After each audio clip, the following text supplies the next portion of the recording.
오늘 속사람에 대해서 살펴보도록 하겠습니다. 때가 되니까 속사람이 우리 앞에 등장을 했습니다. 사실 바울이 속사람과 겉사람에 대해서 언급을 하지만 이 겉사람은 우리가 잘 압니다. 우리가 겉사람의 모습을 가지고 겉사람대로 살기 때문에 겉사람에 대해서는 잘 아는데 속사람에 대해서는 사실 성경에 기록은 되어 있지만 이 속사람이 어떻게 작용하고 지금 내 안에 있는 속사람은 어떤 모습이고 어떤 능력을 가지고 있는지에 대한 자세한 인식과 경험을 우리가 할 수 없기 때문에 이 바울의 복음을 통해서 속사람에 대한 내용을 살펴보게 되면 그 현상을 알게 됩니다. 어떤 현상을 알게 되느냐면 오늘날 교인들의 현상, 우리들의 현상을 알게 되는 거예요. 왜 우리가 하나님을 믿으며 예수님을 믿으면서도 그리고 우리는 거듭난 사람이고 의로운 사람이고 구원받은 사람이고 하나님의 자녀라고 가르쳐서 믿고 있음에도 불구하고 왜 우리는 이렇게 하나님의 속사람을 가진 자임에도 불구하고 이렇게밖에는 살 수 없는가 하는 그 현상적 이해를 우리가 하게 되는 거예요. 만약 우리가 하나님의 말씀을 성경을 하나님의 말씀이라고 믿으면서 우리 안에 속사람이 있다고 믿습니다. 그래서 바울이 말하는 대로 우리의 겉사람은 날로 후패하고 우리의 속사람은 날로 새로워진다고 하는데 성경에 그렇게 기록되어 있는데 정말 그런가?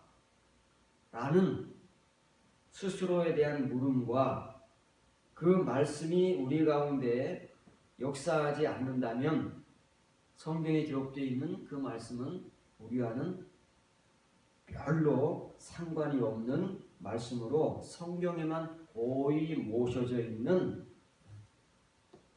그라마에 불과하다는 것을 우리가 오늘 살펴보도록 하겠습니다. 속사람이라고 표현된 에소 안스로폰이라는 말입니다. 카타는 따라죠. 바울은 자기가 다메섹에서 예수 그리스도를 영접하고 그리고 이제는 유대인의 율법사가 아닌 바리새인이 아닌 예수 그리스도의 사람, 그리스도인으로서 살아가면서 겪게 되는 갈등을 로마서 7장을 통해서 우리에게 소개해 주는 거예요. 개인적 갈등. 그 갈등 속에서 지금까지 바울이 전한 복음을 다른 말로 바꿔 말하는 거예요. 속사람, 에소라는 말은 바깥쪽, 안쪽 할 때 안쪽입니다. 예수님의 비유 가운데 바깥에 쫓겨나서 슬피 울며 이를 갈미 있으리라 그런 이제 비유 말씀이 나오잖아요. 그때 엑소라는 말, 이 에소의 반대말이 엑소인데 아이들 이름 아닙니다. 엑소인데 그건 이제 바깥이라는 말이에요. 에소는 안쪽, 바깥에 나올 겁니다. 그럼 이제 안과 밖을 구별할 때 쓰는 말이 에소라는 말이에요. 그러면 우리 바깥에 사람이 있고 안에 사람이 있다는 거예요. 그럼 겉사람과 다르지요? 이건 안과 밖이니까. 어쨌건 바울은 지금 이런 표현을 쓰고 있는 거예요. 안쪽 사람. 그래서 우리가 소위 일컫는 속사람이라. 결혼한 사람들이 지금은 이제 그런 표현을 잘 안 하지만 옛날에 우리 부모님 세대에서는 우리 어머니가 아버지를 부를 때는 바깥 양반이라. 그리고 우리 아버지가 우리 어머니를 부를 때는 안사람이라고. 그런 의미예요. 왜냐면 그 당시에 아내들은 집에서 살림을 했기 때문에 집 안에만 있어요 주로. 근데 남편들은 밖에 나가서 돈을 벌어야 되니까 밖에 나가서 일을 했단 말이에요. 그래서 바깥 사람이라고. 그런 의미하고 이제 문자적으로는 동일한 거예요. 의미가 다른 거죠. 바울은 이렇게 자기의 안에 사람이 있다고 말해요. 마치 다중인격 같아요. 두 사람이 존재하는 것 같아요. 자기의 안 사람, 속 사람을 따라서는 하나님의 법을 즐거워한답니다. 그런데 그 자기 속 사람이 있는데 그 속 사람이 거하는 그 자기 속에 또 다른 한 법이 존재하는데 그 법이 내 마음의 법, 속 사람을 주장하는 그 마음의 법과 싸워서 내 지체 속에 있는 죄의 법으로 나를 사로잡는데요. 그럼 나를 사로잡는 건 뭘 사로잡는 건? 내 속 사람을 사로잡는다. 지금 속 사람 얘기하고 있으니까 자기 속 사람을 따라서 하나님의 법을 즐거워해요. 하나님의 계명을 따라 살아야지. 하나님의 계명을 말씀을 들으면서 은혜 받고 기뻐하고 막 그런다고 말이에요. 우리 같이 동일한 거예요. 어느 누구를 막론하고. 그런데 가만히 자기가 신앙생활을 계속 하면서 왜 내가 마음으로는 하나님의 법을 즐거워하고 말씀을 따라 살기를 원하는데 왜 내 삶을 가만히 들여다보니까 내 삶은 그렇지가 않아. 반대인 것 같아. 마음은 원하는 늘 삶은 실패하고 하나님의 계명을 따라 살지 못하는 그 이유를 고민하면서 갈등하면서 이렇게 살펴보니까 자기 그 속사람이 거하고 있는 자기 속에 하나님의 법이 아닌 다른 한 법이 또 존재하더라 그 말이에요. 그 법은 무슨 법이냐면 죄의 법이에요. 그 죄의 법이 자기의 속사람과 막 싸워가지고 자기 속사람을 이기고 굴복시켜서 그 속사람을 죄의 법으로 완전히 점령해서 지배하고 있다는 사실을 어느 날 바울이 깨닫게 된 거예요. 그때 바울의 그 현실은 얼마나 처참하겠습니까? 자기는 지금까지 예수님을 믿고 그 말씀을 따라 살려고 그 마음으로는 하나님의 법을 즐거워하면서 그리스도인이라는 이름으로 과거에는 자기가 유대인으로서 그리스도인들을 그렇게 핍박하고 그렇게 극렬하게 박해하다가 다메섹에서 평범하게 겪지 못하는 그 특별한 은혜를 통해서 그리스도인이 되었는데 그럼에도 불구하고 자기의 모습은 실망할 수밖에 없는 그리스도인의 삶을 살고 있다는 거예요. 우리와 같이. 그 왜 그런가 하고 계속되는 고민과 갈등 속에서 하나님께서 보여주시는 눈으로 보게 되니까 현상이 이렇더라 그 말이 현실이. 그러면 바울에게만 이 속사람이라는 것이 있는 것이 아니고 예수님을 믿는 모든 사람들에게 이 속사람이라는 것이 생겨나는 거예요. 그전에는 없었어요. 예수님을 믿기 전에는 우리는 그냥 하나로 존재하는 거예요. 겉과 속이 같아요. 좋은 거 아닙니다. 겉과 속이 같으니까 겉과 속이 같으면 훌륭하지. 그런 의미가 아니라 겉도 시커멓고 속도 시커멓다고 말해요. 그런데 예수님을 딱 영접한 그 순간에 우리 속에 뭐가 생기느냐면 속사람이라는 에소 안트로폰이라는 속사람이 생겨나는 거예요. 바울과 같이. 근데 그 속사람은 하나님의 법을 즐거워해요. 하나님의 말씀을 듣고 아멘하고 은혜 받고 감사하고 기뻐한다는 말이에요. 속으로만 그런 거예요. 그럼 겉사람은요? 겉사람은 죄를 지어요. 이게 우리 바울이 말하는 우리라는 존재예요. 하나님 앞에서 우리는 속으로는 하나님의 말씀을 기뻐하고 즐거워하지만 겉으로는 삶으로는 죄를 짓고 사는 것이 그리스도인이라는 존재들이다. 이렇게 정의를 내리는 거예요. 그러면 이제 바울이 로마 교회에 이 복음을 전하는 거잖아요.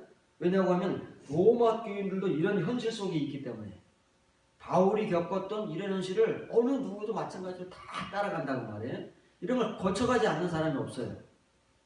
그래서 바울은 확신을 하는 거예요. 로마 교인들도 분명히 자기가 겪었던 이런 갈등을 겪는 사람이 있을 것이고 지금 갈등을 겪지 않더라도 앞으로 반드시 이런 갈등을 겪게 돼 있다. 그러면 자기는 혼자 이 문제를 끌어안고 싸워서 해결했지만 이 사람들에게 자기가 겪었던 이런 갈등을 전해줌으로써 조금 더 이런 현상을 이해하고 여기에서 하루라도 빨리 탈출할 수 있는, 엑소더스 할 수 있는 그러한 길을 제시해 주기 위해서 이 복음을 전하는 거예요. 이건 바울 개인의 경험만이 아니고 모든 그리스도인들이 겪어갈 수밖에 없는 공통적인 경험이라는 사실을 우리가 이해해야만 바울의 경험을 우리의 경험으로 함께 공유할 수가 있는 것입니다. 자, 이와 똑같은 내용을 바울이 갈라디아에서 표현하고 있는데 사실은 똑같은 표현인데 표현이 다르기 때문에 이걸 다른 말인 줄 알고 있는 거예요. 갈라디아서 5장 17절을 보면 육체의 소욕은 성령을 거스리고 성령은 육체를 거스르나니 이 둘이 서로 대적함으로써 너희가 원하는 것을 하지 못하게 하려 함이니라. 이렇게 기록되어 있어요. 조금 오역입니다. 조금 오역이지만 의미는 큰 오역이에요. 여기 이제 육과 영이 나와요. 여기 육체와 성령이라고 기록되어 있지만 육과 영이에요. 육의 반대는 영이지요. 영의 반대는 육이에요. 그래서 바울이 말하고자 하는 것은 로마서 7장 22절 23절에도 말하는 거예요. 육과 영. 겉사람은 육이고 속사람은 영이잖아요. 그런데 그 영이 속사람으로 존재하지만 연약할 수 있고 강건할 수 있는 두 가지 현실을 가질 수 있는 거예요. 지금 갈라디아를 통해서는 그걸 보여주는 거예요. 바울이. 자, 육은 뭐냐면 이거 아니에요. 육은 요거예요. 사르크스. 사르크스 하면 육 혹은 육체라는 거예요. 이거는 사람이 몸을 가지고 있지 않습니까? 짐승도 몸을 가지고 있죠. 그 짐승은 뭐가 없어요? 영혼이 없다고 그러잖아요. 짐승은 지정의 이성이 없는 거예요. 그래서 우리가 짐승을 잡아서 고기를 먹습니다. 돼지고기, 소고기, 양고기, 오리고기 여러 가지 고기를 먹어요. 그 고기 덩어리를 사르스라고 하는 거예요. 살덩어리. 짐승은 이성이 없으니까 그 자체로는 의미가 없는 거예요. 그 몸뚱아리밖에 없어요. 그거를 사르스라고 하는 거예요. 우리 인간이 하나님이 지정의 이성을 가지도록 창조를 하셨잖아요. 그런데 그 이성을 갖지 못한 짐승처럼 살게 되면 그게 사르스라는 거예요. 다른 게 아닙니다. 그러면 짐승과 다를 바가 없다는 거예요. 그걸 일컬어서 사자성어로 뭐라고 그래요? 인면수심. 얼굴은 사람인데 마음은 짐승이다. 유식하지 않습니까? 그런 말이 왜 나오겠어요? 이 인간 세상에서 하나님이 인간으로 창조하셨어요. 짐승과는 다르게. 그럼에도 불구하고 짐승같이 사는 사람들이 있기 때문에 그런 말들이 나오는 거예요. 그래서 바울이 지금 이 복음을 전하지 않을 수가 없는 겁니다. 갈라디아 5장 11절의 말은 이런 거예요. 자, 육은 갈망한다 그 말에 육체의 소욕은 성령을 거스르고 이런 말이 아닙니다. 육이 갈망하는 게 있어요. 육은 본질적으로 육이 갈망하는 게 있어요. 육은 갈망해요. 지금도 갈망해요. 왜냐면 육의 본성은 자기의 본성을 갈망하도록 돼 있어요. 이게 하나님의 창조 원리예요. 육은 갈망해요. 그런데 육만 갈망하는 게 아니에요. 이게 한글 성경은 육체의 소욕은 성령을 거스리고 성령은 육체를 거스린다 이렇게 번역을 하고 있지만 육은 갈망한다. 그런데 영도 갈망한다 그 말이에요. 자, 육이 갈망해요. 육은 뭘 갈망해? 육의 본성을 갈망하는 거예요. 육의 본성은 뭐예요? 탐심, 탐욕, 정욕 갈망하는 거예요. 그런데 이게 이렇게 써 있는 거예요. 이걸 가렸지만 이것도 써준 거예요. 자, 육은 갈망한다, 영 갈망한다 그 말이에요. 그런데 어떻게 갈망하느냐면 육은 영을 대항하면서 갈망하는 거예요. 영은 필요 없어. 영의 것은 싫어. 내 것만 좋아. 하고 육의 본성으로만 갈망하면서 영의 것들을 대적한다는 말이에요. 거스린다는 말이에요. 항거한다는 말이에요. 그런데 영도 갈망하는 거예요. 근데 영은 어떻게 갈망해? 영의 본성으로 갈망하는 거예요. 육은 싫어. 육의 것은 싫어. 하면서 영의 것으로 갈망해. 이 둘이 서로가 각자의 본성을 가지고 어디서 갈망한대요? 우리 속에서 갈망한대. 이런 일이 있어요. 바울이 말하는 내가 속사람으로는 하나님의 법을 갈망하는데 내 속에 다른 법이 존재하더라. 그 법이 뭐라고요? 죄의 법이더라. 그 죄의 법이 내 속사람과 싸워서 내 속사람을 이기고 정복하여 지배하더라. 그래서 내 속사람을 어디로 끌고 가요? 죄로 끌고 가더라. 그 말하고 똑같은 거예요. 분명히 우리 안에는 속사람이 있어요. 예수 그리스도는 영접함으로 속사람이라는 것이 생겨나요. 그게 뭐예요? 다른 말로 하면 영이다 그 말이에요. 영이에요. 영. 갈라디아 교회에 편지합니다. 갈라디아 교인들도 그리스도인이에요. 그 중에는 예수님을 영접한 사람들이 많아요. 우리같이. 그 사람들 안에는 속사람이라는 것이 생겨났어요. 그런데 이제 로마 교회하고 다르게 이렇게 표현하는 거예요. 똑같은 의미인데 그라마만 다르다 그 말이에요. 그라마가 다르니까 다른 말로 이해를 하면 안 돼요. 우리는 그렇게 이해하고 있어요. 근데 의미는 같은 거예요. 자, 갈라디아 교인들 안에 둘이 존재하는데 하나는 육이 존재하고 하나는 영이 존재해요. 근데 그러면 둘이 매일 싸워요. 붙어가지고 평화협정을 맺을 수가 없어요. 왜냐면 둘이는 원수예요. 대적이기 때문에 늘 싸워요. 근데 그 육은 육대로 갈망하고 영은 영대로 갈망하는 거예요. 그래서 육은 야, 영 나 너 싫어. 난 내가 원하는 것만 나 갈망하면서 할 거야 하고서 서로 막 대적. 그런데 바울이 뭐라 그래요? 뒤에 둘이 서로 대적함으로 너희가 원하는 것을 하지 못하게 하려 함이니라. 이렇게 써 있어요. 그럼 둘 다 못해요? 둘이 대적하여 너희가 원하는 것을 하지 못하게 하려 합니다. 그럼 우리가 원하는 거 아무것도 못한다는 뜻으로 들리잖아요. 그렇죠? 글을 읽어보고 여러분 이해를 한번 해보세요. 자, 육과 영이 싸워요. 서로 대적해서 갈망하는데 이 둘이 서로 싸우다 보니까 내가 원하는 것을 못한대. 그럴까요? 합니다. 내가 원하는 것을 해요. 내가 원하는 게 뭐예요? 갈망이에요. 갈망. 내가 원하는 게 갈망이에요. 육이 갈망하고 영이 갈망하는 건데 내가 갈망하는 것을 하는데 어떻게 하느냐면 육이 강하면 육이 원하는 대로 내가 원하는 걸 하는 거예요. 그게 바울이 말하는 대로 죄의 법이 나를 사로잡는 거예요. 그런데 대부분의 사람들은 갈라디아 교인뿐만 아니고 로마 교인뿐만 아니고 어느 교회에 어느 누구를 막론하고 속사람이 있는 것도 분명하고 예수 그리스도를 영접한 것도 분명해요. 영이 있는 것도 분명해요. 그걸 부인할 수 없어요. 왜냐면 성령을 선물로 받으니까 그 영이잖아요. 영이라는 것이 우리 안에 회복되는 거예요.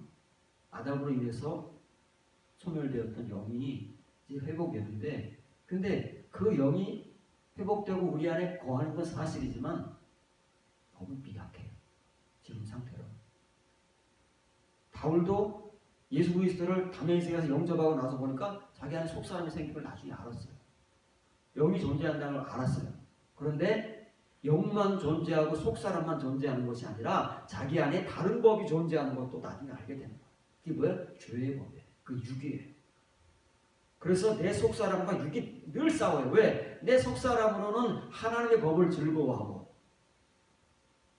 육의 갈망, 육의 법, 죄의 법은 뭘 즐거워해요? 죄를 즐거워하니까 둘이 싸워가지고 이기는 놈이 나를 지배한다고 말해. 근데 누가 이긴대요? 죄의 법이 너무 강해서 내 속사람을 지배해버린다. 그러면 육이 갈망하고 영이 갈망해요? 둘이 서로 싸워요. 서로의 갈망하는 것을 하지 못하도록 서로 싸우는데 지금 누가 강해요? 육이 훨씬 강하다는 말이에요. 육이 훨씬 강하면 영이 갈망하는 것이 있는 것이 사실이에요. 그런데 영이 갈망하는 것을 못하는 거예요. 그래서 우리에게 나오는 것은 늘 육만 나온다는 것이 바울의 로마서 복음이에요. 그래서 우리에게서는 뭐가 안 나온다고요? 선이 나올 수가 없는 거예요. 왜? 이놈의 육이라는 것이 우리를 지배하고 있기 때문에, 죄라는 것이 지배하고 있기 때문에 우리에게서 뭘 내나요? 이 죄와 육이 내놓는 게 뭐예요? 육과 악이라는 말이에요. 전부 그렇다는 거예요. 이걸 해결하지 못하는 한, 바울과 같이 이 문제를 우리가 해결하지 못하는 한 우리에게서 나오는 모든 것은 육과 악이라는 거예요.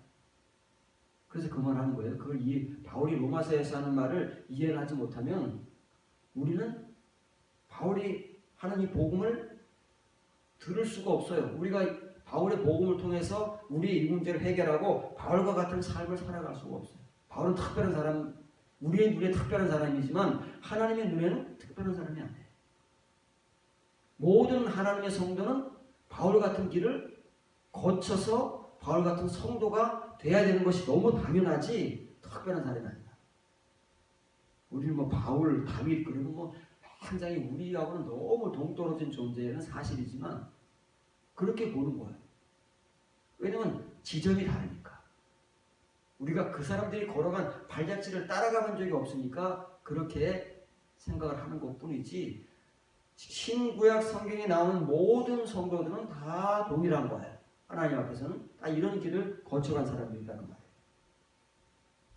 자, 그러면은 이렇게 로마 교인이나 갈라디아 교인들 그리고 모든 교인들, 심지어는 오늘날 우리들의 모든 교회들, 우리들의 일기까지 이렇게 속사람이 있는 것도 사실이고 영이 있는 것도 사실이고, 그런데 지금 우리는 이 속사람과 영이 너무 연약해서 죄에게 늘 굴복하고 지배를 당하고 이 육의 지배당해서 육의 갈망만을 따라서 살아간다 그 말이에요. 그렇게 해서 교회 안에 존재하는, 교회로 존재하는 교인들의 삶과 모습이 어떤가 하는 것을 고린도 교회가 적나라하게 보여주는 거예요. 고린도 교회의 모습은 그 당시 고린도 교회에 따로 독립되어 있는 모습이 아니에요. 모든 교인들이 가지고 있는 공통된 모습이다 그 말이에요. 정도의 차이만 있을 뿐이지, 어느 교회든 바울이 말하는 이런 문제를 해결하지 못하면 육으로 사는 거예요. 죄에 지배되어 사는 거예요. 그러면 그 사람들에게서 나오는 게 뭐예요? 전부 그런 것들만 나온다 그 말이에요. 양태는 다르지만 다 그렇게 살 수밖에 없는 존재가 하나님을 믿는 그리스도인들이라는 거예요. 살펴봅니다. 고린도전서 5장 11절부터 13절을 보시면, 이제 내가 너희에게 쓴 것은 만일 어떤 형제라 일컫는 자, 형제가 누구예요? 그리스도인, 교인, 그리스도인이라 일컫는 자가 음행하거나 탐욕을 부리거나 우상 숭배를 하거나 모욕하거나 술 취하거나 속여 빼앗거든, 이런 것만 있겠어요? 바울이 예를 드는 거예요. 고린도 교회 이런 것들이 너무 교인들 가운데 막 비일비재하게 등장하니까 예수님을 믿는다고 하면서 막 성령의 은사가 충만하다고 하면서 이렇게 사니까 그 예를 드는 거지, 다른 교회 가면 다른 게 나타나는 거예요. 양태만 다를 뿐이지 나타나는 이런 삶의 현상은 동일하다 그 말이에요. 이렇게 어떤 그리스도인이라 이렇게 말하고 자고하면서 이렇게 사는 사람이 있다면 사귀지도 말고 그런 자와는 함께 먹지도 말라. 무슨 율법적 말 같아요. 이런 우리 교회 안에서 어울릴 사람이 누가 있겠어요? 당장 오늘부터 저 여러분 딱 분리가 돼야 되고 여러분 사이에서 별로 어울릴 사람이 별로 없어요. 여기 나오는 거 안 하는 사람들 한번 보세요. 음행하거나, 음행은 숨어 사는 일이잖아요. 그러니까 지금 제가 여기 거룩하게 서 있고 말씀을 전한다고 모사라고 애매하고 서 있고 여러분들은 다 은혜롭게 말씀 듣고 있는데 여러분들이 숨어서 무슨 짓을 하는지 어떻게 알아요? 서로가 피차. 하나님 아시지. 이게 음행이잖아요. 숨어서 못된 짓 하는 게 음행이란 말이에요. 탐욕을 부리거나. 탐욕이란 게 뭘까요? 욕심내는 거예요. 욕심 부리는 거. 아까 말하는 이 육이 갈망하는 게 탐심이에요. 탐욕. 육이 갈망하거나 그 말이에요. 다 이게 육에서 나오는 거잖아요. 우상 숭배를 하거나. 우상 숭배가 뭐예요? 옛날과 같이 무슨 뭐 우상 만들어 놓고 거기에 절하고 경배하고 그러는 게 아니고 눈에 보이지 않지만 하나님이 아닌 다른 것들을 추구하며 사는 거예요. 그게 우상 숭배란 말이에요. 모욕하거나. 모욕이 그렇게 큰 죄인가요? 남에게 심한 소리 하면 요즘 모욕을 받았다 그러잖아요. 모욕을 느꼈다. 요새는 그래서 명예훼손죄로 막 고소하고 그러잖아요. 근데 뭐 교회에서도 막 싸우고 그러는데 싸우다 보면 무슨 소리가 못 나오겠어요. 그죠? 감정이 격해지면은 우리 입에서 무슨 말들이 안 튀어나오겠어요. 그러면 뭐 모욕보다 더 심한 말들이 막 나올 텐데. 그럼 우리가 뭐 이런 말 한마디 안 하고 살아온 적이 있나? 술 취하거나. 술은 또 안 취하면 된다니. 술 취하지 말라니까. 술 먹고 안 취하면 되니까. 술 먹는 걸 또 합법으로 만들어놨어요. 지금 우리 교회 헌법으로 지금 술 먹는 게 지금 아무런 문제가 안 돼요. 그런데 성경에서만 이런 무슨 마치 골동품 같이 현대 생활에서는 전혀 어울리지 않는 아주 개개 먹은 고대 시대 전유물 같은 이런 것을 하나님 말씀으로 기록해 놓고 이렇게 하면은 만약에 교회 출석하는 사람 중에서 어떤 사람이 이런 짓을 행하면은 사귀지도 말고 그런 자와는 함께 먹지도 말라. 함께 먹지 말라는 말은 함께 식사하지 말라는 얘기 아니에요. 그때 지금은 성찬하지 말라. 그때는 매주 성찬을 했으니까 모일 때마다 성찬하지 말라는 얘기예요.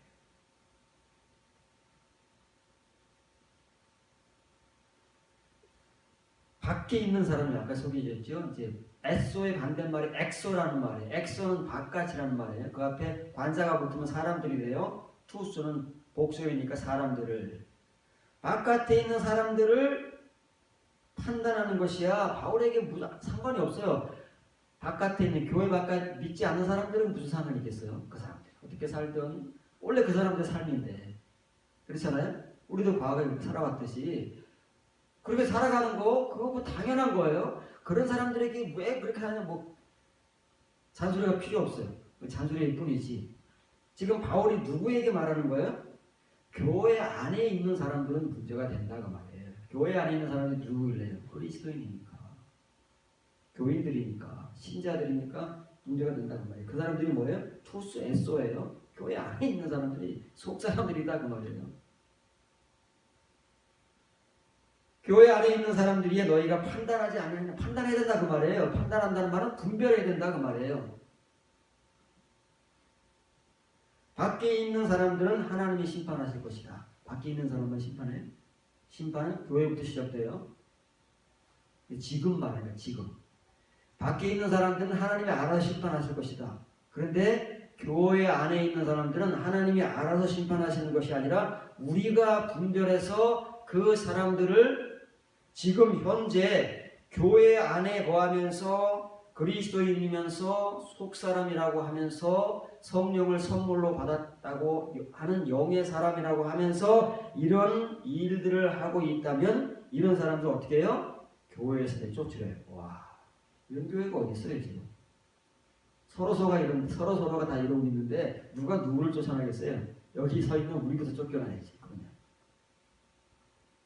그런 목사들이 얼마나 많은데 목사 쫓아내고 장로 쫓아내고 누가 얼마나 남아있겠어요. 그런데 그렇게 하려는 거예요. 왜? 그렇게 하면 심판받으니까. 세상 사람들과 똑같은 거예요. 그래서 바울은 교회 안에서 이런 일을 하고 있는 사람들을 바깥에 있는 믿지 않는 사람보다 더 심한 행위를 한다고 그래서 비판을 하는 거예요. 비난을 하는 거예요. 왜 이런 현상이 일어나요? 하나님을 믿는 사람들인데 그 당시에 고린도 교인들의 자부심이 얼마나 대단했습니까? 바울이 개척한 교회 1년 6개월 동안을 가르치고 떠났어요. 그 다음에 아카보라는 사람이 와서 2대 목회자로 목회를 하고 지금으로 말하면 세상에서 가장 유명한 목회자들이 와서 개척하고 목회한 거예요.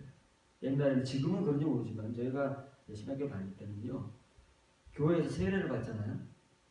세례를 받는데 얼마나 우리가 참 이 비숙하고 타락한 사람들이냐면 세례를 누구한테 받느냐고 싸우는 거. 얼마나 훌륭한 사람한테 세례 받느냐 하거든. 그런 말도 있어서 우리 때는요. 80년대에는 저예요.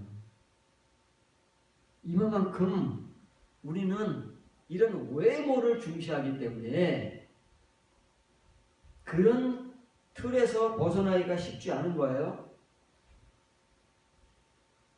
이 고린도 교회도 그랬다 그 말이에요. 그런 자부심이 있었고 이 고린도 교회는 또 각양 성령의 은사가 충만했잖아요. 그러니 얼마나 영적이라고 그래요. 지금 대부분의 교회에서는 그런 것들을 영적이라고 부르고 이런 은사가 많으면 영적으로 충만한 사람이라고 그러는데 고린도 교인들이 얼마나 대단해요. 그런데 그들의 신앙생활, 실제적 그리스도인의 삶은 하나님이 심판하시는 바깥에 있는 사람들보다도 못한 이러한 삶을 지금 바울이 편지를 하고 있던 그때에 살고 있었던 거예요. 지금 이 말이 오늘날 우리 교회에서 통용되겠습니까? 서로서로가 다 이렇게 살고 있는데 쉬쉬하면서 그래서 언제부터인가 우리 교회에서 7이라는 것이 없어졌잖아요. 7이 하면 이거 교회가 여기밖에 없어 하고 다른 게 가는데 그러니까 너나 나나 그냥 묵인하면서 어떻게 살든 간섭을 안 하는 거예요. 서로가 피차가. 뭐만 잘하면 돼요? 교회 추석 잘하고 봉사 잘하고 홍보만 열심히 잘하면 되지 다른 거는 서로가 노타치예요. 사생활이에요. 서로 사생활. 그러나 성경은 그렇지 않은데 우리가 성경을 따라가야지 시대의 조류를 따라가면 되겠습니까? 이런 현상이 왜 일어나느냐 하면은 속사람이 있는 것도 분명해요. 영적 존재임에도 분명해요. 그런데 그 속사람 영이라는 것이 턱없이 무능력해서 육을 이길 수가 없어요. 죄의 법을 이길 수가 없어요. 그러니까 허구한 날 이렇게 살 수밖에 없는 거예요. 우리의 현재의 삶은 이런 현장에서 기인하는 거예요. 우리가 현상을 잘 이해하게 되면 우리의 신앙을 이해하는 것이고 바울의 복음을 이해하는 것이고 바울이 무슨 말을 하는지를 이해라도 하게 되는 거예요. 이해도 못하면 따라가는 것은 생각조차 못한다는 말이에요.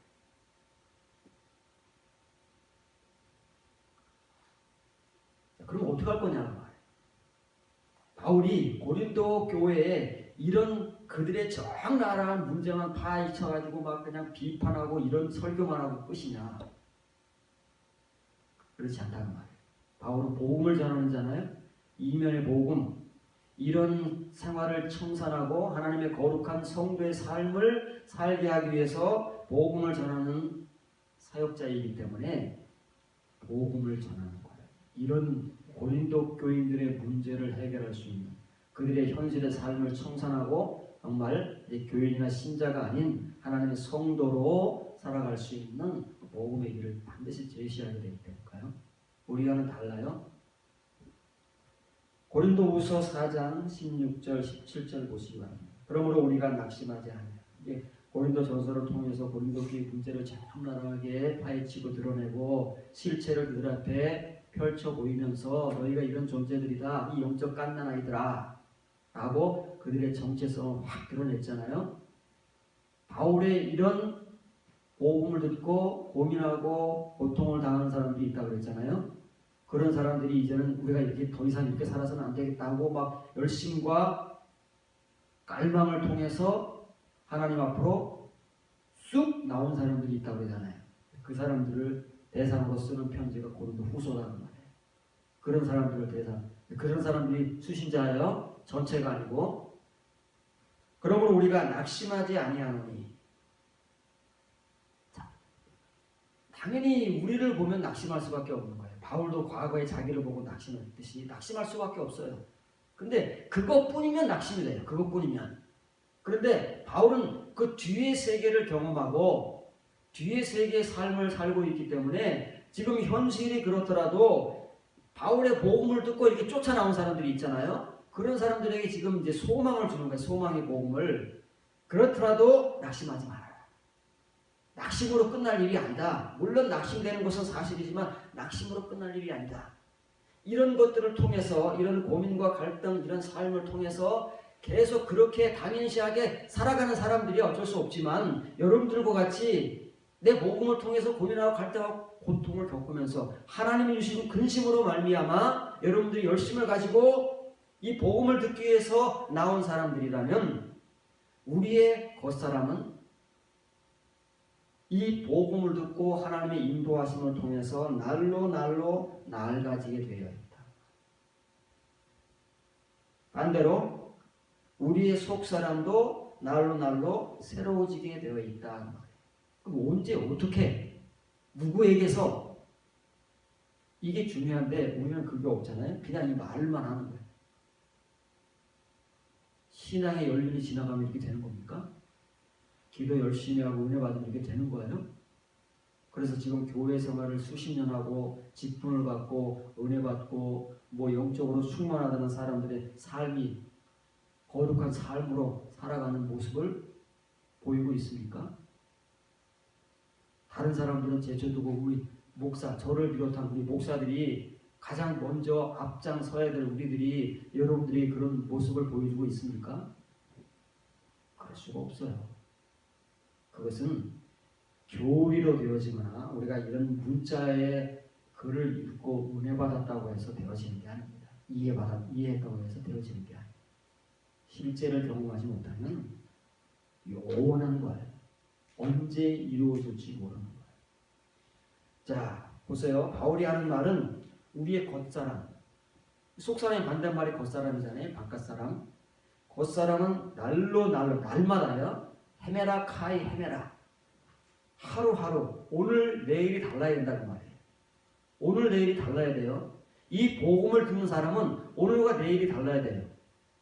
우리가 이 복음을 듣기 전에는 매일 우리의 모습 동일했어요. 별로 안 바뀌어요. 그런데 이 복음은 하루하루가 달라야 돼요. 왜냐하면 이 복음 한마디 한마디는 하루하루 우리를 변화시키기 때문에 하루하루 우리의 겉사람이 낡아진다는 말이 무슨 표현이겠어요? 겉사람이 낡아져요? 겉사람이 여러분 부르되어 있지요. 이건 소멸되어 없어진다는 거예요. 어제까지 나타났던 우리의 겉사람의 모습, 삶이 오늘은 없어졌어요. 뭔가가 없어졌어요. 이렇게 하나씩 없어져 가는 거라니까요. 내일 보면 없어졌어. 이런 없어지는 뭔가가 있어야 돼요. 그렇지 않으면 바울이 이 말은 우리에게는 전혀 해당되지 않는 말이에요.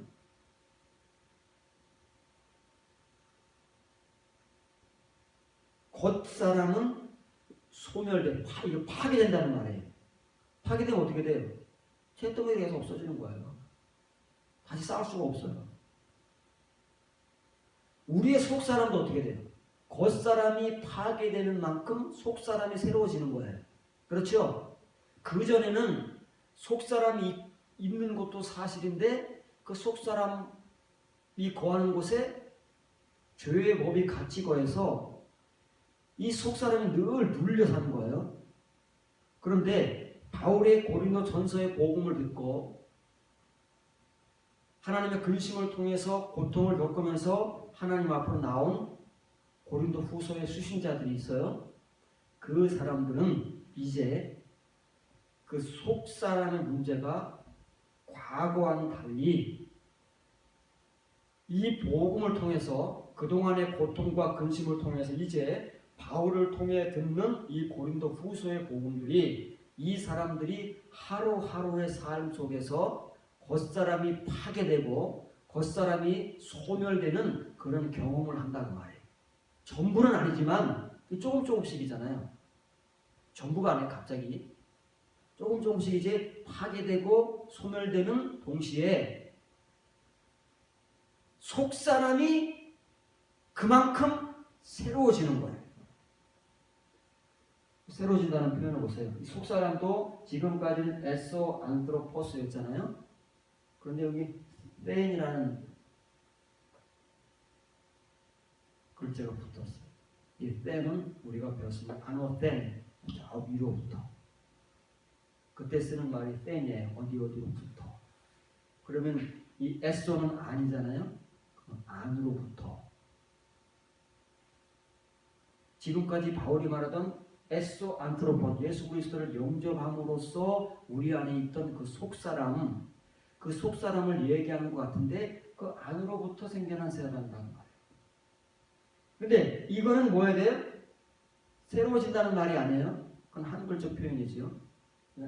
아나카이무. 다시 새로워지다, 다시. 지금 우리가 새로워졌다고 그러잖아요. 우리는 새로운 피조물이다. 속사람이 생겼다. 여기 사람이다. 새로워진 건 사실이에요. 근데 그건 칭의의 새로워짐이다 그 말이에요. 그 칭의의 새로워짐, 속사람이 생겨도 영의 사람으로 존재해도 늘 죄의 지배를 받고 육의 갈망대로 살 수밖에 없는 우리들이 바울의 말에 의하면 이 복음을 듣고 바울의 복음을 듣고 하나님의 근심을 통해서 나온 사람들은 이제 속으로부터의 사람이 다시 새로워진다고 말해요. 다시. 하나님이 역사하시는 다른 어떤 일이 생겨나는 거예요. 지금까지와는 다른 어떤 일이 생겨나는데 속으로부터의 그 사람이 다시 새로워진다고 말해요. 속사람이 생겼잖아요. 그 속사람이 다시 새로워지는 거예요. 왜요? 겉사람이 죽어지니까. 겉사람이 소멸되고 파괴되기 때문에 그만큼씩 새로워지는 하나님의 역사와 작업이 시작되는 거예요. 그러니까 뭘 통해서 이런 일이 하나님의 손길을 통해서 일어날까 하는 그 주의 말 때문에 그런 거예요. 성경은 일본자라고 그랬잖아요. 또 이제 그 방법론이 나오는 거예요. 하나님의 방법론. 우리가 잠시 받는 환난, 이게 뭐예요? 연단이에요. 연단. 지금 이 고린도 교인들이 바울의 고린도 전서의 복음을 듣고 바울이 그냥 막 가감없이 던져대는 날카로운 하나님의 말씀의 그 정죄, 너희는 그렇게 살면 하나님의 나라를 기업으로 받지 못한다. 믿지 않는 사람들보다 더 죄를 짓고 사는 것이다. 영적 갓난아이다 라고 하는 이 거침없는 하나님의 이 날선 책망들 앞에서 고민하고 갈등하는 사람들이 생겨났어요. 순수한 그리스도인들. 자기가 그렇게 살고 있지만 바울과 같이 조금씩이라도 고민해 본 사람들. 왜 나는 이렇게밖에 살지 못하는가? 라고 갈등해 본 사람들이 바울의 이 복음을 듣고 하나님이 주시는 근심을 받은 거예요. 그때부터 뭘 받았다고요? 환난을 겪게 되는 거예요. 환난. 바울이 고린도 후서를 쓰기까지 1년의 시간이 있었어요. 그 1년의 시간 속에서 이 바울이 전해준 이 고린도 전서의 복음을 듣고 고민하고 갈등하면서 하나님 주시는 근심을 통해서 하나님이 주시는 근심은 어떻게 우리도 하나님의 구원을 이르게 한 거예요. 구원을 향해서 그들의 발걸음을 옮기는 거예요. 그럼 그 사람들이 잠시 받는 고난, 잠시지만 사실은 잠시는 바울이 표현하는 잠시지요. 잠시 받는 환난에 경한 것, 약한 것이지요. 지극히 크고 영원한 영광의 그 무거운 영광에 비하면 아무것도 아니다. 하나님은 그것을 이루게 하시기 위해서 고린도 교인들에게 잠시 환난을 연단을 주신 거다 그 말이에요. 근심을 겪게 하고 고통을 당하게 하고 슬픔을 겪게 하고 바울의 복음을 통해서 막 마음이 휘저어지는 거예요. 그럼 우리 도대체 뭔가? 내가 지금까지 신앙생활을 이렇게 오래 하고 성령의 충만한 은사를 받으면서 한 모든 신앙의 연륜들의 결과가 나는 영적 갓난아이란 말인가? 라는 이런 갈등 앞에서 겪게 되는 그런 심적 고난이 있어요. 그 연단이다. 그거를 통해서만이 나올 수가 있어요. 그래서 그런 사람들에게 바울이 하는 말이에요. 낙심하지 마라. 이게 낙심만이 아니다. 그 말이에요. 낙심되는 것은 사실이지만 낙심으로 끝날 것이 아니고 이런 이제 복음으로 나오게 되면 여러분들은 겉사람이 날마다 하루가 다르게 훅 소멸되고 파괴될 것이다. 여러분들이 느낄 만큼, 느낄 정도. 연단은 그런 거예요. 연단을 통해서 내가 탁 나를 보게 되면 내 모습이 보여요. 그럼 내가 하고 있는 행위가 보이는 거예요. 내가 이런 행위를 하고 있어서 수치스럽고 부끄러워요. 그럼 어떻게 돼? 그 행위를 보이게 되는 거예요. 그 행위는 소멸되고 파괴돼야지 그렇게 느끼기만 가지고 있으면 과거의 그대로다 그 말이에요. 그런데 이 복음을 듣고 연단을 받아서 자기의 행위를 보게 되는 사람들은 그걸 가지고 있을 수가 없어요. 그래서 그걸 어떻게 돼? 그걸 파괴해. 그걸 끊어버리고 소멸시킨다 그 말이에요. 그게 연단의 힘이에요. 그럼 그거는 자기의 겉사람이 그만큼 파괴되는 거예요. 그러면 겉사람이 파괴되는 만큼 내 에소텐 안스로포스 속으로부터의 생겨나는 그 사람은 다시 그만큼 새로워집니다. 비례해서. 왜냐면 늘 속에서 둘이 싸웠는데 겉사람 육의 힘이 월등히 강했잖아요. 내 영의 힘보다 속사람의 힘보다. 그런데 이제 이 복음을 통해서 이 레마의 말씀을 따라서 나온 사람들, 하나님의 환난을 겪으며 근심을 겪으며 연단을 받은 사람들에게는 이 말씀이 들려오는 거예요.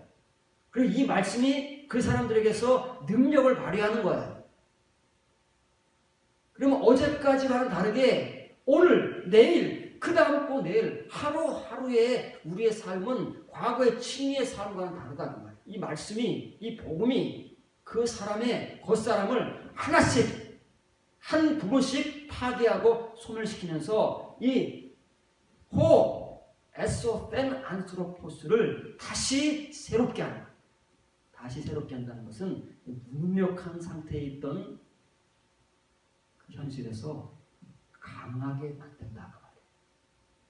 겉사람을 이기고 육을 이기고 죄의 법을 대항할 수 전부는 아니지만 이제 하나씩 하게 된다. 내가 할 수 있는 하나님의 연단을 받은 만큼이에요. 그만큼 내가 할 수 있거든요. 그만큼 볼 수 있고 그만큼 말씀을 들을 수 있는 거예요. 그만큼 할 수 있다는 거예요. 그래서 날로 나눠요. 한꺼번에 가려고 우리가 그 자리에 이를 때까지는 날로 나눠. 날마다 그렇게 해야 돼요. 우리가 과거는 이런 걸 모르잖아요. 바울의 이런 복음을 통해서 이런 경험자들의 복음을 통해서 이런 것들을 알게 되는 거다. 그러면 내가 그런 발자취도 이런 거였던 거예요. 라고 이제 이해를 하게 되고 이런 바울의 복음을 통해서 자기도 이런 경험을 하게 되면 다른 사람들이 이런 설명을 해줄 수 있는 거예요. 과정을 얘기해 줄 수 있는 것이고 지금 왜 여러분들이 그렇게 살 수밖에 없는지 이유를 댈 수 있는 것이고 그 삶에서 벗어날 수 있는 길을 제시할 수 있는 것이고 그 길을 가기 위해서는 하나님의 연단이라는 것을 말할 수 있는 것이고 그 연단을 여러분들이 직접 받게 되면 바울이 지금 고린도 후서에서 하는 이 말이 여러분들도 경험되고 그러면 여러분들이 이 말을 이해하게 돼요. 이건 경험하지 않으면 이해할 수 없어요. 이건 문자나 교리로 이해할 수 있는 말이 아니기 때문에. 그래서 이 아나카이노라는 말이 아나카이노 타이라고 써있지만 이게 원인이 아나카이노란 말이에요. 이 앞에 아나가 붙었잖아요. 그래서 킹 제임스 버전도 이게 카이노가 뉴 새로워지다예요. 그럼 아나라는 말이 다시라는 말이기 때문에 앞에 위라는 접도를 붙이는 거예요. 이 말이 그 뜻이니까 한글은 그렇게 써 있나요? 그렇게 써주지도 않잖아요, 한글은. 그러니까 우리가 새로워지는 그 새로움으로 똑같이 아는 거예요. 다시 새로워진다는 말이 우리에게는 없어요. 오늘 우리 교회 안에는 다시 새로워진다는 말이 없어요. 성경에는 이게 기록되어 있는데 원문에도 기록되어 있고 영어 성경에도 기록되어 있는데 이 영어 성경을 번역한 한글 성경에는 없다 그 말이에요. 그래서 오늘날 우리에게는 이런 일이 없는 거예요. 이런 고민 갈등하는 사람도 찾아보기가 힘든 것이고 바울의 이 복음을 이해하고 받아들이는 사람도 쉽지가 않은 거예요. 그렇기 때문에 에베소 3장 16절 17절입니다. 에베소 교회는 수준이 있는 교회지요. 고린도 교회는 바울이 얼마 동안 거하면서 고린도 교인들 가르쳤다고요? 1년 6개월. 에베소는 얼마 동안 모으면서 가르쳤을까요? 3년 동안.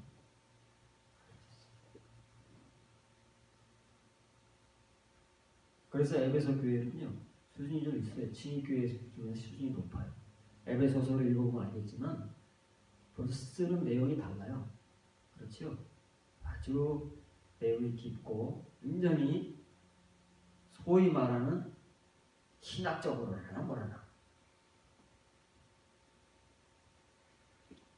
3장 16절 17절 그의 영광의 풍성함을 따라 그의 성령으로 말미암아 너희 속사람을 능력으로 강건하게 하시오며 믿음으로 말미암아 그리스도께서 너희 마음에 계시게 하옵시고 너희가 사랑 가운데서 뿌리가 박히고 터가 굳어서 한글을 뒤죽박죽을 해놔가지고 읽어도 너무 어려워요. 왜냐면 말이 길면 말이 긴데 막 중요한 내용들이 막 나오잖아. 이해하기가 어려워요.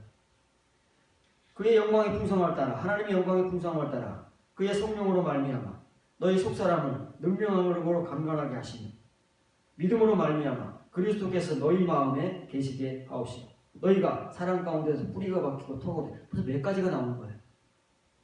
네 가지가 나오는데 한 가지만 나오면 우리가 턱턱턱 숨이 막히는데 네 가지를 막 연달아 바울이 말하면 이거 어떻게 감당해요 우리가. 하나 감당하기도 복잡하고 그 하나를 감당해 그 다음으로 나가는데 이건 뭐 그냥 네 가지를 연달아. 화살표 뒤를 보세요. 하나님의 영광의 풍성함을 따라 성령님을 통하여 성령님을 통해서 나오는 능력이 있어요. 그 성령님, 이 성령님은 어떤 성령이에요? 에베소 교인들이 예수 그리스도를 영접할 때 받은 그 성령의 선물이 아니고 이건 불성령을 말하는 거예요. 그 사람들을 확 태워서 바꾸는 수 있는 그 능력이 있어요. 그게 어떤 능력이에요? 속사람의 능력이에요. 그 영이 존재하지만 무능력하잖아요. 원래 영의 성령의 능력은 강한데 우리가 연약하기 때문에 육만 그냥 뭐 월등히 강하니까 우리 안에 영이 거하기는 거하는데 맨날 육에게 패한다고 말해요. 이제는 그렇지 않고 정말 불성령이 임하시면 그 성령이 주시는 능력이 있어요. 그 능력이 우리 속사람이 갖게 되면 그때는 어떤 상태예요? 이제 겉사람은 완전히 소멸되고 속사람이 완전히 새로워지. 그래서 그 성령님의 능력을 갖게 되는 그 능력으로 말미암아 속사람에 이르기까지 속사람을이 아니에요. 속사람을 그러면 에이스가 필요 없지요. 톤 대격이니까 요거만 있으면 되는 거예요. 에이스 톤 에소 안스로폰 그러면 속사람에 이르기까지. 그러면 뭐예요? 지금까지의 성령의 능력은 우리 겉사람에게만 미친 거예요. 속사람에게는 미치지 못하지만 속사람이 있긴 있는데 그래서 연약한 거예요. 미치지를 못하니까. 영이 존재하긴 존재하는데 육에 날마다 패배하잖아요. 미치지를 못하니까 그러는 거예요. 그런데 이제 바울이 에베소 교회 이제 이면의 복음 신앙생활을 정말 잘하고 칭의 교회 가운데 수준이 있는 바울이 3년 동안 가르치고 떠난 이 에베소 교회는 이제는 그 사람들에게 속사람이 그까지 미치는 그 성령의 능력, 불성령의 능력. 속사람을 완전히 바꿔주는, 새롭게 해주는, 다시 새롭게 해주는 그 능력은 이제는 속 사람을 강건케 하는 거예요. 그럼 지구가 어떻게 되는 거예요? 속 사람이 무능력하게 되는 거예요. 무능력해요. 그걸 인정을 해야 돼요. 우리가 이해가 안 되면 인정이라도 해야 되는 거예요. 이해하면 참 다행인 거예요. 인식이 되면 정말 다행인 거예요.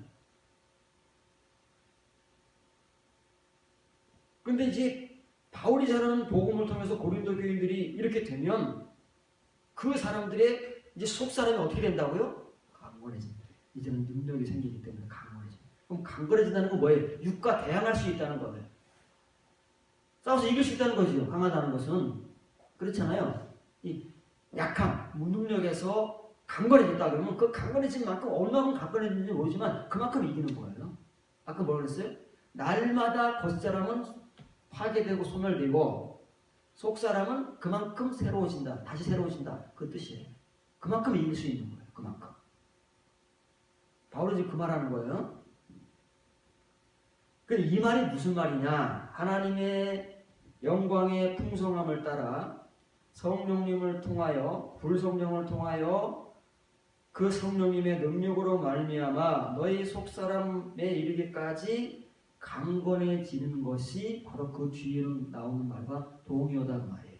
이 말은 다른 말로 하면 곧 믿음으로 말미암아 너희가 사랑 안에서 뿌리가 박히고 견고하게 되어져 온 만큼 그만큼 성경은 늘 그래요. 더도 덜도 안 해. 우리는 막 싸구려로 팔지만 떠리로 성경은 꼭 그만큼이에요. 우리가 온 만큼 은혜 받은 만큼 연단 받은 만큼 말씀을 들은 만큼 그 말씀을 나의 양식으로 먹은 만큼 그리스도께서 너희 마음에 우리가 지난주에 거한다는 말 성경에 메노와 오이케오가 있다고 그랬죠. 메노가 118번 대부분 쓰이고 오이케오는 9번 쓰였어요. 그 대부분이 성령이 우리 안에 거한다는 말을 쓰였어요. 근데 오늘 본문에 한글 성경에 뭐라고 그랬어요? 그리스도께서 너희 마음에 계시게 거하게요. 이 거하게는 매너도 아니고 오이케오도 아니에요. 이건 다른 단어인데 그래서 뜻도 달라요. 이것은 우리 안에 안주하시는 건데 이 속사람이 강건해지는 만큼 예수 그리스도께서 우리 안에 안주하실 수 있어요. 그래서 우리 속사람이 완전히 거듭나고 능력을 갖추게 되면 영원히 안주하는 거예요. 그래서 이 단어는 영원히 안주하다는 뜻이에요. 그럼 어떤 사람들에게 그리스도께서 안주하실 수가 있느냐면 진리의 사람들에게는 안주하실 수가 없어요. 어떤 사람들에게만 안주하시느냐면은 이렇게 불성령의 능력을 따라 속사람에 이르기까지 강건해져 온 경험이 있는 사람에게만 비로소 예수님께서 안주하실 수가 있는 거예요. 그 말은 다시 말하면 믿음으로 말미암아 사랑 안에서 뿌리가 박히는 거예요. 자, 이 뿌리를 내리는 거는 예수 그리스도를 믿고 영접하면 뿌리가 내려지는 건 다 사실이에요. 뿌리가 얼마나 깊으냐 옅으냐의 차이지요. 그래서 이 뿌리가 박히는 건 다 동일하기 때문에 표현의 그 의미가 크게 다르지 않아요. 다 이 평범하게 쓰이는 거예요. 왜냐면 지금 에베소 교인들도 예수 그리스도를 영접해서 믿던 그 순간부터 뿌리가 내려졌으니까. 근데 뿌리가 내렸다고 해서 다 똑같은 거예요?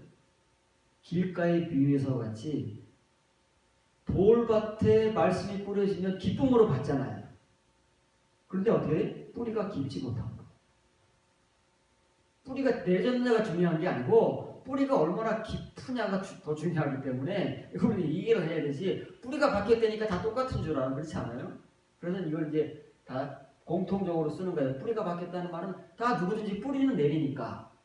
자, 뿌리는 내렸는데 그 다음에 어떤 일이 일어나줘야 되느냐면 그 다음에 일이 일어나야 되는 거예요. 어떤 일이에요? 견고하게 터가 굳어졌다는 말인데 이거는 출처가 없는 말이에요.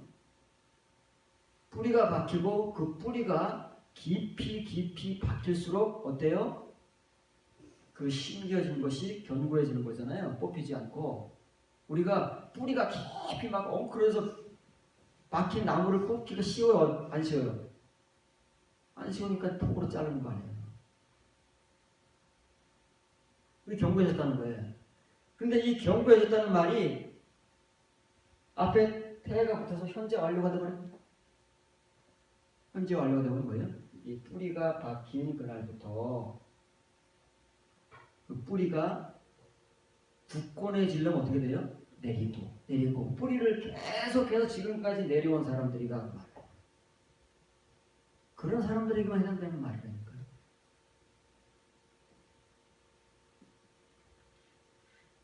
이만큼 이렇게 뿌리가 내리고 박혀져서 견고해진 만큼 그리스도께서 안주하시는데 이 뿌리가 깊고 깊어져서 정말 온전한 뿌리를 박았을 때는 그리스도께서 영원히 안주하신다. 비례하는 거예요. 바울의 복음이 항상 그랬죠. 뭐 하는 만큼 죽어진 만큼 사는 거예요. 바울의 논법이에요. 논법. 바울의 논법일 뿐만 아니라 모든 사도들의 논법이다 그 말이에요. 근데 이 말은 에베소 3장 16절 뒤에 이제 19절까지 갈 텐데 이 19절까지의 표현은 어떤 표현이냐면 여러분 프린트 제일 17장 끝에 보면 히브리어로 보에라는 단어가 있죠. 보에. 이건 뭐냐면 기원문이에요. 기원문. 지금 에베소 교인들에게 이렇게 되지 못했기 때문에 앞으로 이렇게 되기를 기원하는 거예요. 이렇게 됐으면 얼마나 바울이 기쁘겠어요. 고린도 교인들에게 됐으면 얼마나 좋겠어요. 고린도 교인들보다는 낫지만 그러나 칭의의 상태는 동일하기 때문에 이 에베소 교회를 향해서도 이렇게 되기를 바울이 기원하는 마음으로 이 구절을 쓰는 거예요. 이 구절에 그래서 또해 내가 기원하기를 이렇게. 그래서 이 말을 맞춰야 되기 때문에 제가 기원하노라 이런 이제 말을 첨부한 거 이런 없는 말인데 원래 기원문은 이렇게 하여 주시기를 하고 느낌표로 끝나는 거 아닙니까? 그게 기원문이라는 거예요. 그러면 오늘 우리들에게도 바울이 동일한 복음으로 우리에게 기원하고 있는 거예요. 우리에게도 이런 일은 일어날 수 있게 일어나기를. 알아야 일어나지만 이런 복음의 내용을 알아야 하고 우리가 이 복음의 내용을 따라서 바울의 복음을 따라가고 고린도인들 중에서 어떤 교인들과 같이 정말 이 바울의 복음을 듣고 근심하며 슬퍼하며 고통을 당하며 하나님의 근심으로 연단을 받으면서 열심을 가지고 이 복음을 쫓아가기 위해서 나오는 사람들은 많이 그럴 수 있다니까.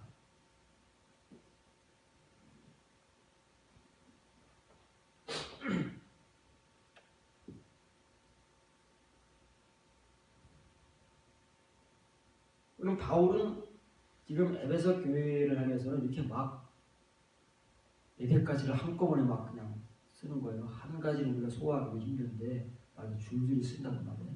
왜냐하면 에베소 교회는 그만큼 바울의 말을 알아낼 수 있는 그런 기초가 되어 있기 때문에 기초가 중요하잖아요. 기초가 잘 되어 있어서 그런 거예요. 근데 바울이 막 던질 수 있는 거예요. 그래서 18장 19절에 가면 이제 더 던지는 거예요. 17절까지 던졌던 말을 이어서 능히 이것도 이 문장이 17절과 연결되는 거예요. 그래서 이 전체가 기원문이에요. 능히 모든 성도와 함께 지식에 넘치는 그리스도의 자랑을 알고 그 넓이와 깊이와 높이와 깊이가 어떠함을 깨달아 하나님의 모든 충만하신 것으로 너희에게 충만하기를 구하노라. 이게 하나님과 그리스도의 넓이와 길이와 높이와 깊이가 어떠함을 깨닫는 것도 어렵잖아요. 그 깨닫는 것도 어렵잖아요. 우리가 그거 어느 정도인지 우리가 어떻게 헤아려 알 수 있겠어요? 그거를 깨닫는 것도 어려운데 이 넓이와 길이와 높이와 깊이의 충만함으로 충만하게 하시기를 기원하노라. 바울이 지금 우리가 지금 뻥 치는 거예요? 도매금으로 막 떠리로 파는 거예요? 싸구려로? 그렇지 않아요? 그런데 받을 수 있는 사람들에게 던지는 말이에요. 받을 수 있는 기초가 되어 있는 사람들에게 이렇게 막 던진다 그 말이에요.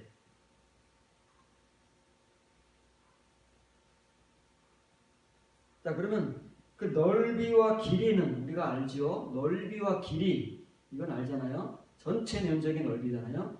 길이와 높이를 포함하는 게 넓이잖아요. 가로 곱하기 세로가 넓이니까 부피가 넓이네. 가로 곱하기 세로 곱하기 높이, 이게 이제 부피의 넓이에요. 그러면 이제 우리는 높이만 따지지 지금 바울은 깊이까지 따진다고 말해요. 왜냐면 우리는 이 육지에서 땅에서부터 생각하니까 땅 위에 것만 계산하니까 부피라는 것은 여기 높이만 계산하지만 하나님과 그리스도의 그 부피는, 넓이는 그거는 시면까지 다다라야 알 수 있다고 말해요. 그래서 깊이라는 바포스라는 말은 시면이에요. 저 밑바닥. 땅바닥이 아니에요. 요 심해의 깊은 밑바닥을 시면이라고 그러잖아요. 그 시면과 높이는 휩소스라는 말이에요. 휩소스는 저 꼭대기예요. 그래서 하늘이라는 뜻도 있어요. 우라노스하고는 달라요. 우라노스하고는 다르지만 이게 한 높으니까 저 높은 꼭대기를 우리가 뭐라 그래요? 하늘이라고 그러죠. 하늘까지 가봐요. 저 높이까지. 그러니까 이거 우리가 알 수가 없어요. 알 수가 없는데 이거를 깨닫는 것도 어려운데 이거를 깨닫게 하셔서 하나님께서 그만큼의 충만함을 우리에게 주시기를 기원한다. 이 사실이니까. 이 이면의 복음을 통해서 바울의 이 복음을 받고 바울의 경험을 따라가는 성도들은요, 바울이 경험하는 이런 세상을 경험하는 거예요. 이 예수 그리스도의 넓이와 길이와 그 시면과 하늘이 어느 정도의 그 넓이인가, 세계인가를 한꺼번에가 아니고 이렇게 은혜를 따라 경험해서 에스겔이 처음에는 발목에 오는 물에 잠기고 무릎에 오는 물에 잠기고 허리에 오는 물에 잠기다가 온 몸이 자명할 수 있는, 헤엄쳐 다닐 수 있는 그 물속에 잠기잖아요. 그 물이 어디서 나와요? 성소로부터 흘러나오는 거예요. 하나님 말씀의 은혜다. 이게 그리스도의 은혜예요. 이게 지금 바울이 표현하는 이거예요. 넓이와 길이와 깊이와 높이, 이 성소에서 나오는 그 물을 하나님께서 에스겔에게 잠기게 하시는 거예요. 푹 잠기게 하죠.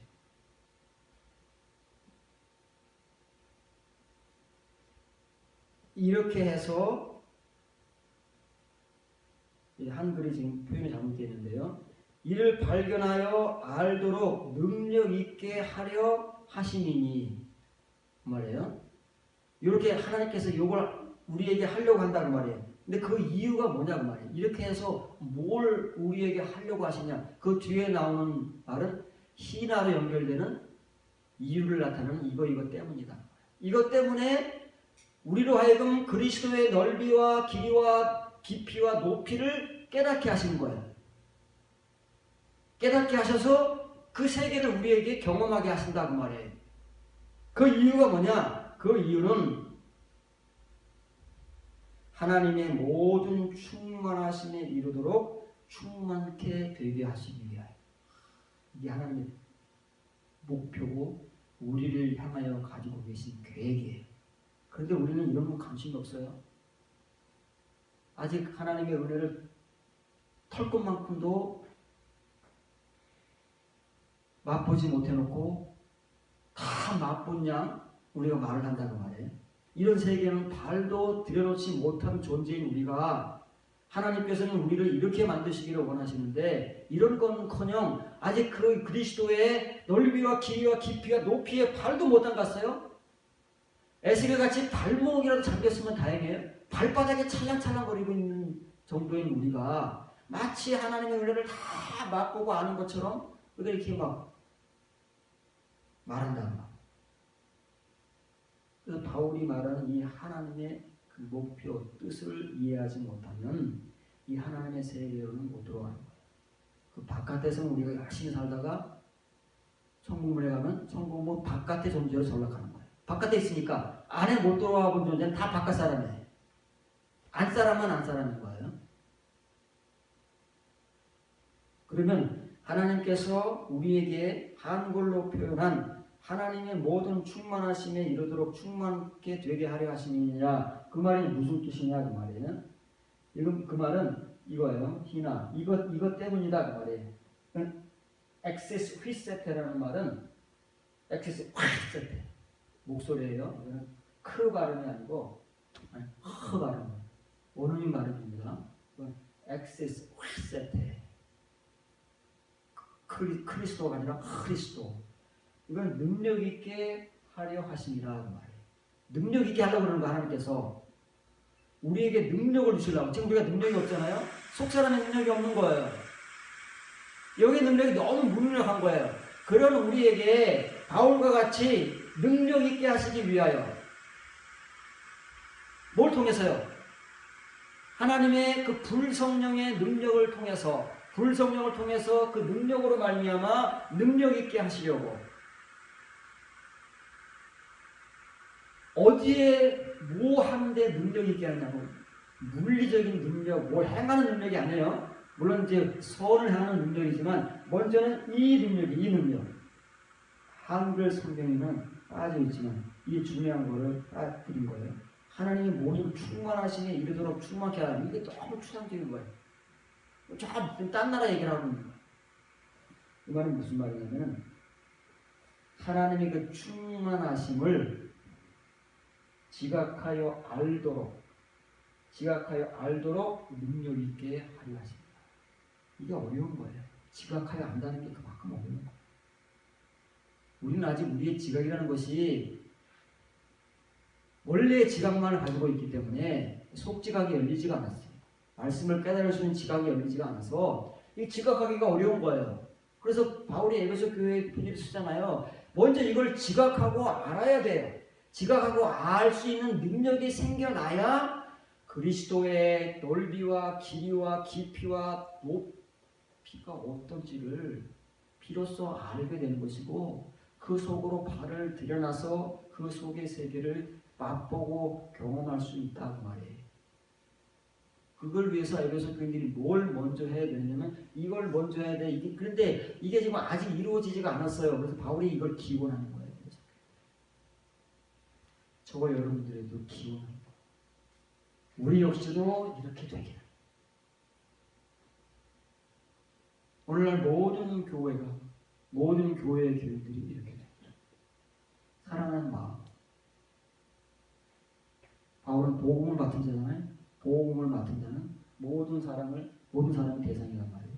모든 대상을 향하여 하나님의 사랑을 가지고 이렇게 되기를 간절히 기원합니다. 이게 하나님의 목표고 복음을 맡은 자들의 목표가 되는 거예요. 이런 사람을 만들기 위해서 하나님께서 그 사람을 이런 과정을 통해서 똑같은 과정을 거쳐가게 하시고 복음의 사역자로 세워서 복음을 맡기셨어요.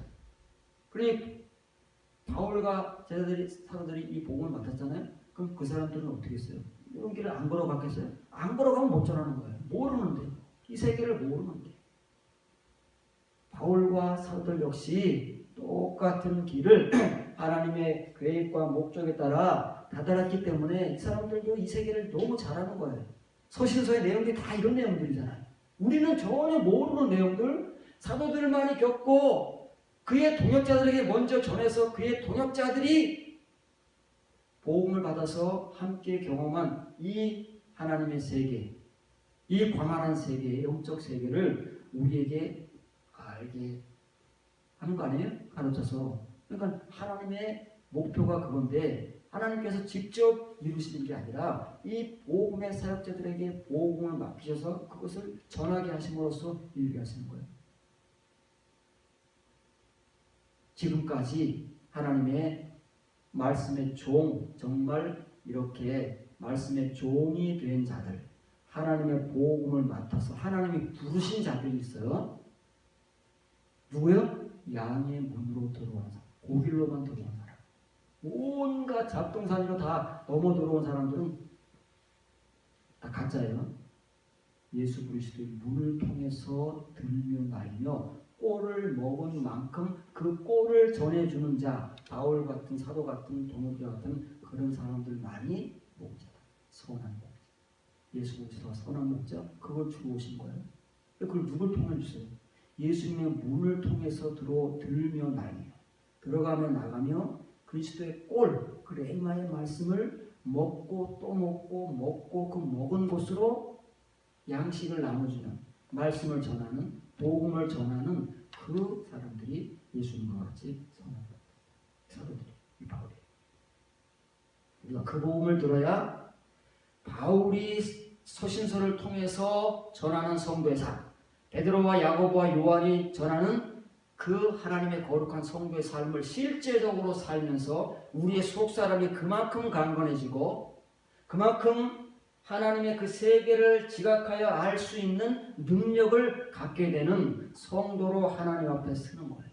지금은 여기까지 우리가 다다르지 못하기 때문에 지금 우리가 할 일은 뭐예요? 바울이 말한 대로 이제 우리가 이 이면의 복음을 들을 수 있는 귀가 조금이라도 열렸으니까 그걸 통해서 우리가 오늘, 내일, 하루하루의 시간 속에서 이건 너무 실제적인 거예요. 우리의 겉사람의 삶이 그만큼 파괴되는 거예요. 없어진다고 말해요. 내가 볼 수 있어야 돼요. 연단을 통해서 보고 깨달아야만 그거를 끊을 수 있는 거예요. 제가 여러분들 경험으로 얘기해 줬죠. 그거예요. 그전에는 전혀 못 봤는데 와 이게 그렇게 가슴을 아프다. 내가 손을 이렇게 올리는데 이렇게 하는데 그전에는 전혀 그걸 몰랐는데 그게 그날따라 엄청난 충격을 야 내가 이렇게 그거 왜? 그러면 그걸 파괴되는 거예요.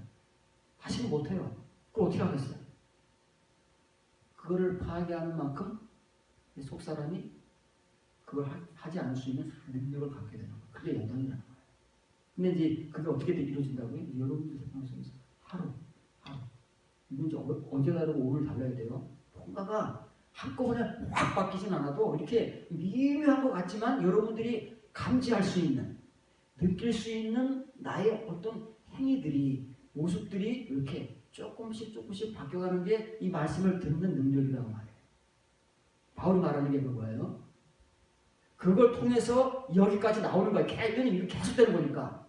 계속 이런 시간들이 흐르면은 날마다의 시간들을 통해서 바울이 에베소 교인들에게 기원하는 이 자리까지 나오십니다. 왜? 하나님께서 바울도 사도들도 그의 동역자들도 다 여기까지 이루어주십니다. 이 은혜가 저와 여러분들에게 함께 있을 수 있기를 주의 이름으로 축원합니다.